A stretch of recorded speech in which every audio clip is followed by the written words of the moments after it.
वो दो सुबह हैं जो कभी नहीं उग पाई। साल 1945। दूसरा विश्व युद्ध अपने अंतिम पड़ाव पर था। जापान थका हुआ था लेकिन झुका नहीं था।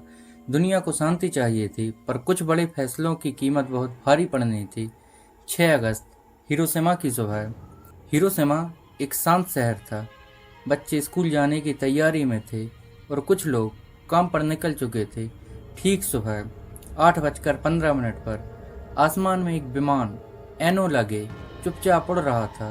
किसी को अंदाजा नहीं था कि उस पर लदी थी लिटिल बॉय, इंसानियत के इतिहास का सबसे क्रूर हथियार। एक पल और सब कुछ बदल गया। तेज सफेद रोशनी, एक कान फाड़ देने वाला धमाका, और फिर हर तरफ सिर्फ राख और आग और चीखें। एक माँ अपने जले हुए बच्चे को ढूंढ रही थी। एक बच्चा अपने पिता की राख में पहचान ढूंढ रहा था। 9 अगस्त, नागासाकी की कहानी।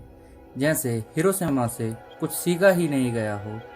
3 दिन बाद नागासाकी की सुबह भी वैसी ही थी, पर यह सुबह फैटमैन लेकर आई। बम गिरा, शहर कांप उठा और जीवन फिर से ठहर गया।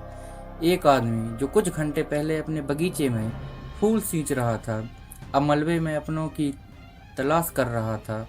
और फिर 15 अगस्त को जापान ने घुटने के बल आकर आत्मसमर्पण कर दिया।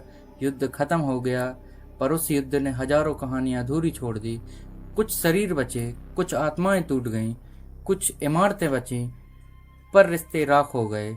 यह सिर्फ 2 शहरों की बात नहीं थी, यह उस अहंकार, उस तकनीक और उस क्रूरता की कहानी थी जिसे इंसान ने खुद बनाया। और तब से वो राख आज तक हवाओं में तैर रही है, याद दिलाने के लिए कि जब युद्ध जीतने की भूख इंसानियत से बड़ी हो जाए तब इतिहास चीख उठता है।